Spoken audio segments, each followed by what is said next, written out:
आज ही डाउनलोड करें और अपने पसंदीदा शोज का आनंद लें।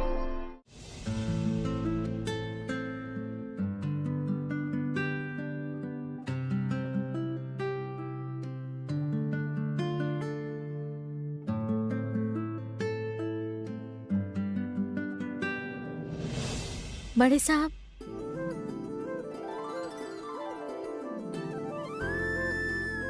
हे मेरी प्यारी बीवी, चाय लेकर आने के लिए इतना टाइम लग गया?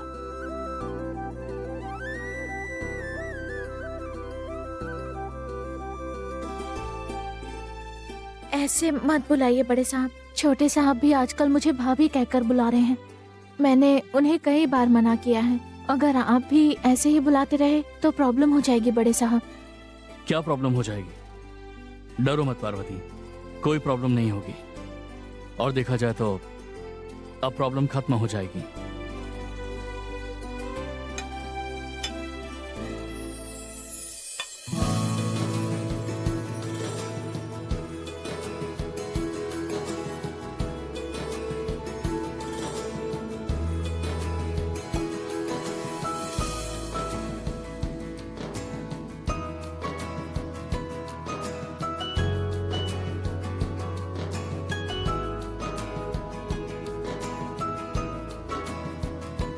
मेरी प्यारी बीवी, ये चाय तो मेरे लिए लाई हूं ना?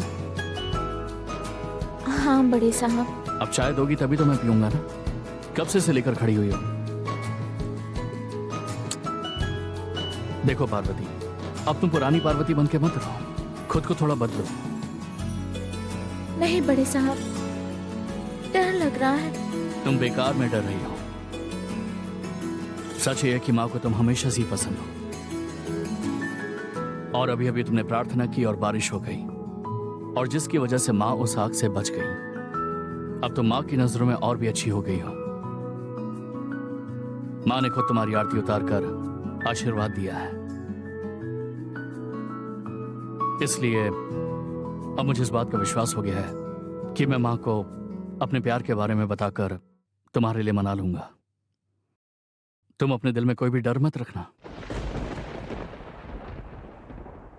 सुनिए जी, गुरुजी ने घर में बहुत जल्द शुभ कार्य होने वाला है ऐसा कहा है, और बहुत ही जल्द आदि की शादी होने वाली है ये भी कहा। ऐसी खुशी की बात मैं तुरंत आदि को बताना चाहती हूँ। हम जैसे खुश हो रहे हैं, आदि भी ये सुनकर बहुत खुश होगा राजेश्वरी। इसीलिए अभी जाकर तुम आदि के साथ इस खुशी को शेयर कर लो। ठीक है, जाती हूँ।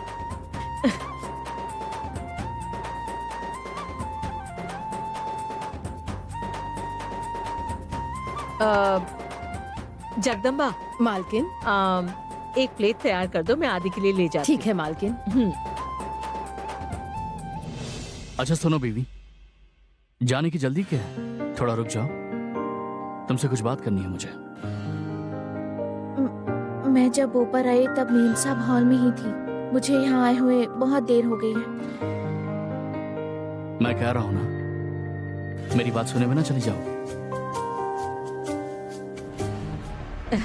ये लीजिए मालकिन।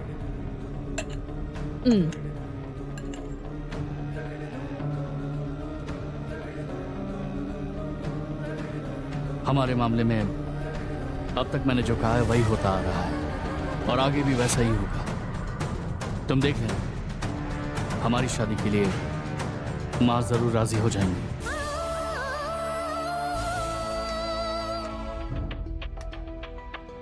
क्या हुआ? मैं इतनी खुशी की बात बता रहा हूं और तुम्हारे चेहरे पर जरा सी भी खुशी नहीं है पार्वती। थोड़ा तो मुस्कुराओ ना।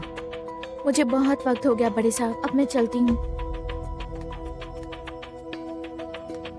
इस तरह मुरझाए हुए चेहरे से नहीं, खुशी से मुस्कुराते हुए जाओ पार्वती। पार्वती, मैं तुमसे कुछ कह रहा हूं ना।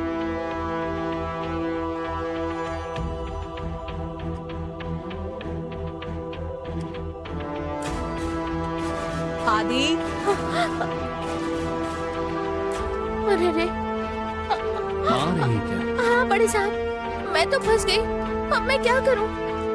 टेंशन मत लो, मैं हूं ना। नहीं बड़े साहब, मुझे डर लग रहा है। एक काम करो, तुम बाथरूम में छुप जाओ। बड़े साहब, मैंने तुमसे कहा ना, जाओ।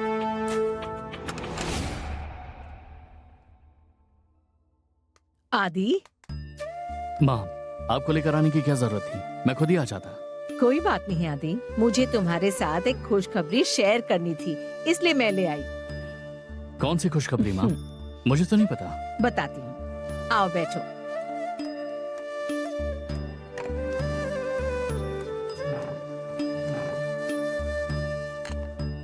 सबसे पहले तुम खाना खाओ।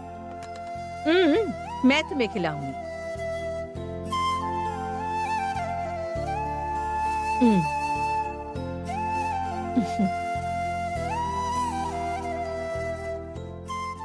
हमारे घर में शुभ कार्य होने वाला है। जल्द ही तुम्हारी शादी होगी, ऐसा गुरुजी ने बताया है। पार्वती की शादी रुकने से मुझे बहुत चिंता हो रही थी, पर जब गुरुजी ने कहा कि तुम्हारी शादी होने वाली है, तो मेरे मन को बहुत शांति मिली।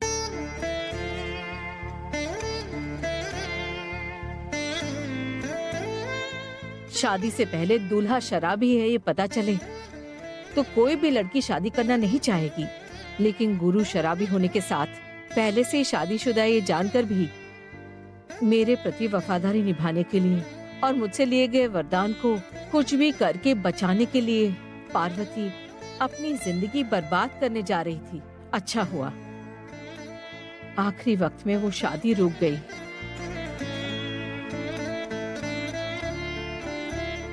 पार्वती दिल की बहुत अच्छी है और उसका मुझ पर और इस परिवार पर बहुत बड़ा उपकार है। इसलिए मैं चाहती हूँ कि मैं उसका घर अच्छी जगह बसाऊं।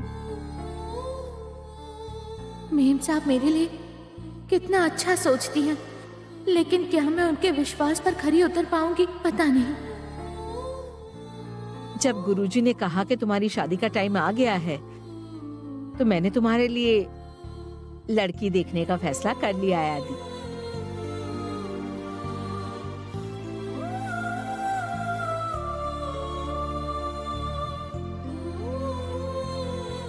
पिछली बार तुम्हारी शादी के मामले में जो गलती हुई वो इस बार नहीं होनी चाहिए और इसलिए मैं बहुत ध्यान दूंगी।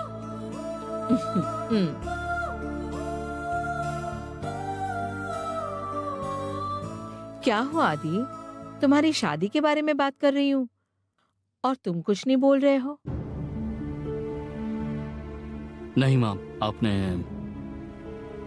अचानक आकर शादी के बारे में बात की तो मैं थोड़ा सा चौंक गया हूँ। मुझे कुछ समझ नहीं आ रहा है। लेकिन मैं समझ गई आदि। हाथ धोकर आती हूँ, ठीक है?